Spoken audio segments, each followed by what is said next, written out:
We just got one. Miami Hurricanes land a blue-chip, versatile wide receiver to add to that class of 2026. Oh, and they beat one of their top in-state rivals in the process. From the 904 to the 305. Somourian Wingo, welcome to the U.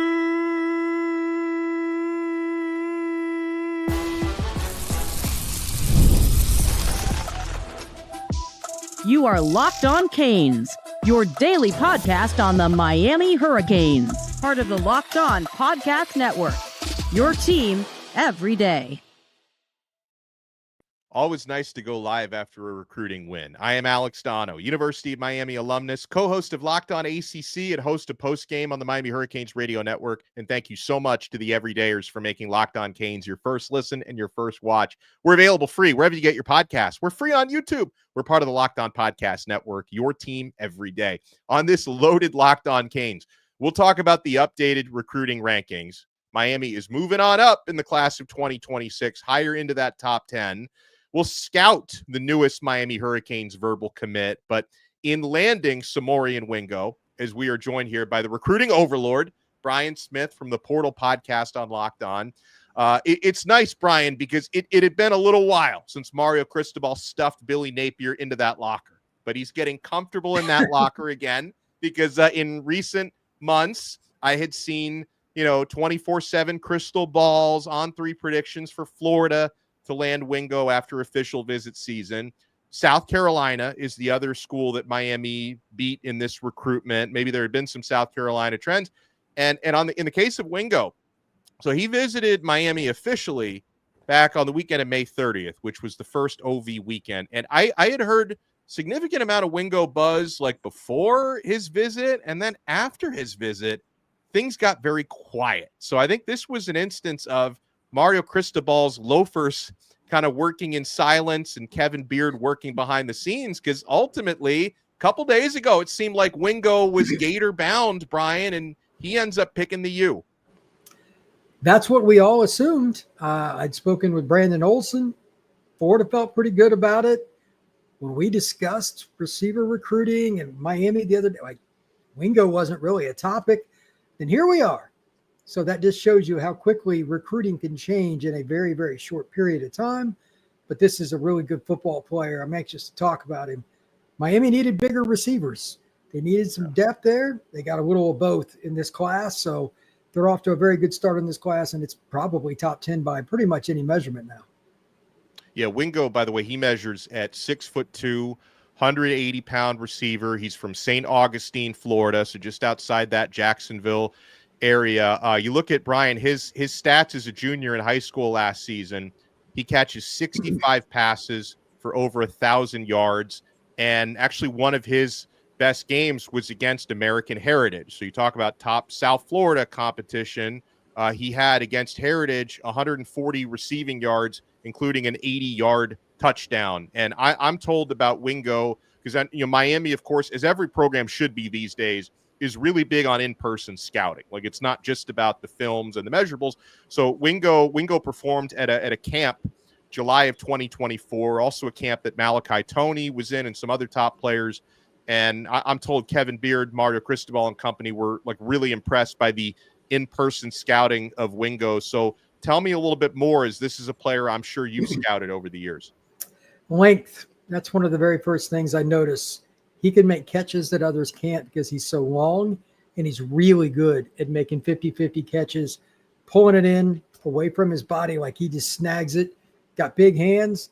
And he's also a kid that, despite the way he's built, he's got a little bit of a Michael Irvin frame, like early in his career, really long kid. Michael ended up playing at 215, something like that once he got to the Cowboys. But Wingo's a guy that'll play at 200 pounds at Miami. He's pretty thin right now, but strong, like really wiry strong. Screens, short passes. The first guy rarely brings down Samori Wingo. That's one of the best traits about him, because a lot of receivers, they're fast or they're twitchy. They don't have a lot of physicality. Wingo's both. He makes first guy miss a lot, but if he needs to plow through or, you're only going to get a few more yards, he's a guy that plays more like a running back. And then finally, he does have the ability to go deep. That's the key with anything in college football today in the passing game. If you don't have the ability to throw over the top, teams will adjust to you. He can give you a home run threat. Yeah, and on that note, I think you're spot on because some of the feedback, I've been trying to get feedback this afternoon from the Miami staff about Wingo, and I'm told something that Kevin Beard and Shannon Dawson really like about him is his versatility. That he's got the wiggle and the attributes to play inside in the slot, but he's also capable of playing on the outside. And so, because you never know. I mean, Miami's got one of the best slots in the country currently committed in Vance Spafford. But to have a guy like Wingo, and I think someone else who possesses this versatility is Nye Carr, who's on Miami right now, can play inside or out. But there's a lot of value on that, right, Brian? The fact that with Somourian Wingo, you're going to have options to be able to play him at multiple spots in Miami's receiving court.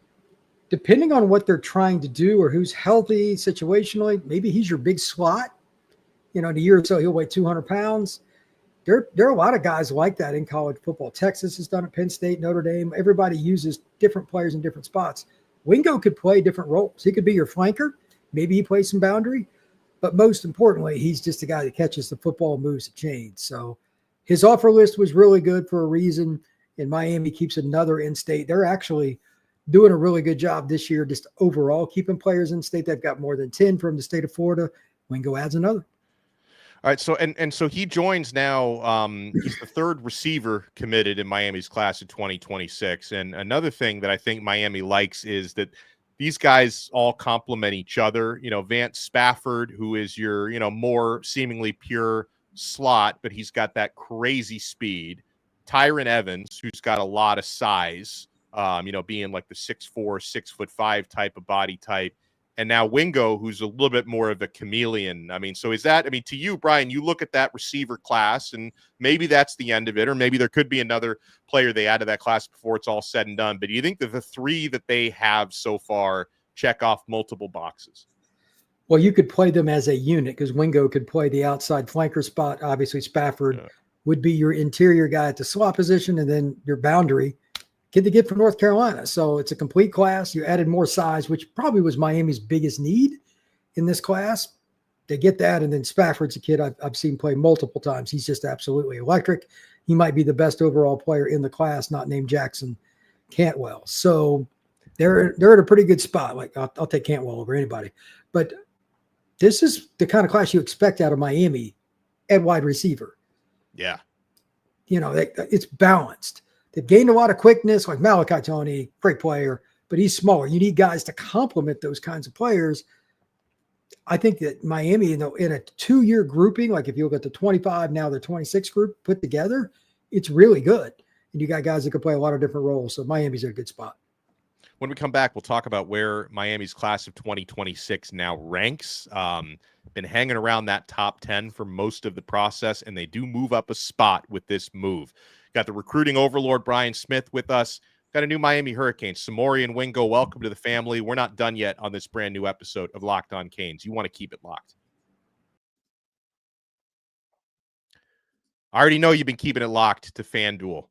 Folks, summer sports are in full swing, and whether you're all about baseball under the lights, golf on the green, or high-stakes soccer action, FanDuel is the best way to make every game even more exciting. You're already following the action. Why not make it a little more thrilling? With FanDuel, you can get in on the game while your friends are getting sunburned at the beach. I've been using FanDuel to track my favorite sports matchups, and the app keeps it fresh with new daily promotions and fun ways to bet. It's easy to use, fast to pay out, and makes even regular season games feel like must-watch events.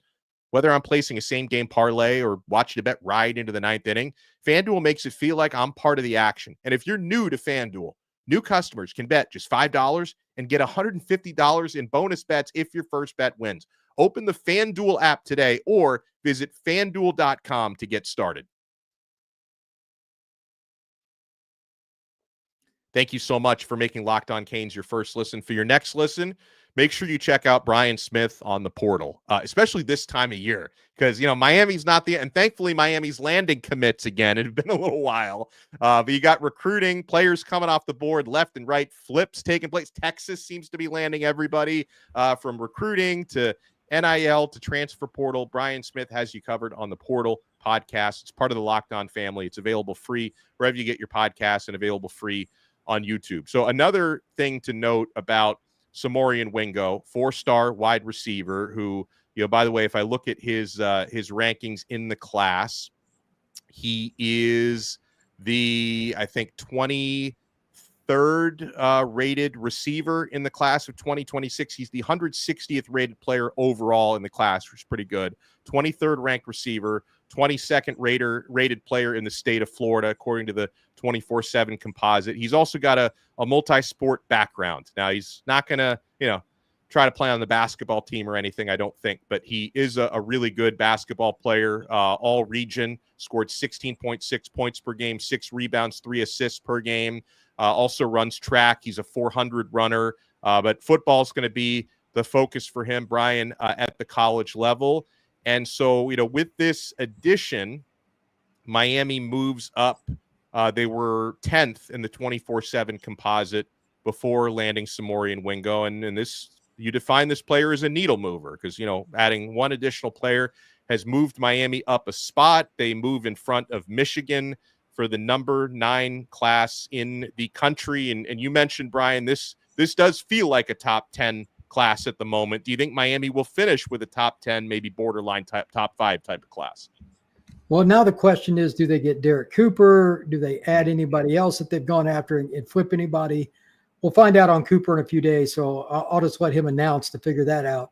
But the bigger question, do they keep their kids they got committed, Jordan Campbell in particular, and can they flip somebody? Mario is pretty notorious for finding that one guy, maybe two, during the season that they flip. If Miami has a good season, they could be another team that just, even if it's just one or two guys, that can be the difference between number 10 and like number 6. So they're in position to be in the top 10 pretty comfortably, but they can flip a couple of players, Alex, they could find themselves at least close to that top 5 group. You hearing anything new on Tristan Keys, who's been committed since March to LSU, top receiver in the class? Obviously, Miami has been one of those teams in the conversation, right? Tennessee has been in that conversation, a few others, Miami trying to flip him. What do you think folks on the LSU side, or are they feeling confident they're going to lock him in, or do you think he flips somewhere? The LSU side, from what little I've gathered from one source, is, this is a long drawn out deal. Yeah. Don't put a lot of stock on any one report. This is a long process. The NIL situation with Adidas and everything else, like there's a lot of different things going on. So I'm not sure how that's going to work, but Miami got 3 visits this spring. They're in the mix, but LSU is very close to where he lives, and it's a situation where he's probably heard about them forever. He's a Southern Mississippi kid, so he lives in Hattiesburg. I would be very surprised, though, if it's not a signing day deal. Like the final answer is not till signing day. So we'll probably be talking about him quite a bit. What about a few days away? I think Sunday is the Derek Cooper announcement. And, most of the stuff we've been hearing for the past week or so has been pointing to Texas. You still feel that way, or you think Miami could potentially pull it off? As long as his mom is interested in him staying close to home, Miami could sign him, but I think he'll commit to Texas. That's just the same chatter I've heard too. Yeah. But this recruitment, I don't put a lot of stock in Derek making a decision in July because everybody's still recruiting him. So especially with Mario involved.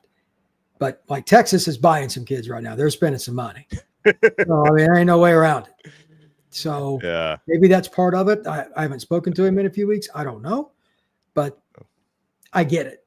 So, and it's not hard to sell Texas either. I understand that part too. But Miami, like they've recruited him as harder than anybody. That would be a tough pill to swallow if they didn't get him. Yeah. No doubt about that. All right. So in landing Somourian Wingo, 4-star receiver, who I think fits, like we said, really nicely with the group that Miami's got here with Vance Spafford and with Tyran Evans. I think Wingo is the perfect complement. Those 3 guys complement each other really well. Yeah, I mentioned Miami beats out Florida and South Carolina were the other finalists here. Florida has a very good recruiting class. They're ranked 14th. Right now, Miami's ranked 9th again. Florida's ranked 14th. But one thing I was a little surprised because I was looking at the other finalists, South Carolina. They've got the 49th class in the country right now. I mean, Brian, it's a good program. They were kind of in the same situation Miami was in last year, where they were very close to making the college football playoff. They had that big win against Clemson to end the regular season. Like, what's going on in South Carolina that they're 49th in recruiting right now? Surely they could have, parlayed some of their on-field success into better than the 49th rated class. You got me. Same thing with Missouri. They've got like the 75th class. I mean, they're a team that's been on the borderline the last few years, had some good teams. I can only guess that they're going to use their money more for retention and then for the portal. By the way, I still think going the high school route is the safer route long-term for any program. It's usually cheaper too. But yeah, I saw that. And I'm like, man, you guys were 1 or 2 plays away from being in the playoff. And you got this class. There's a few head scratchers like that. Missouri, Oklahoma doesn't have an in-state commitment. Michigan doesn't have an in-state commitment. There's a lot of weird stuff going on recruiting this year. I don't know, man. I just report the news.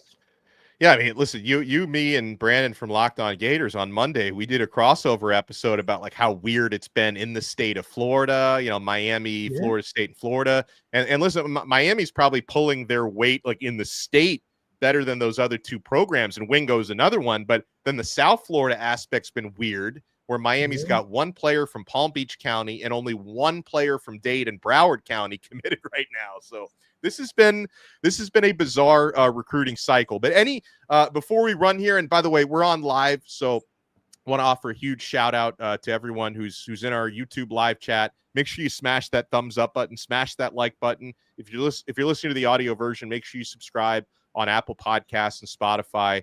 But Brian, any last words you think Miami fans should know about Somourian Wingo?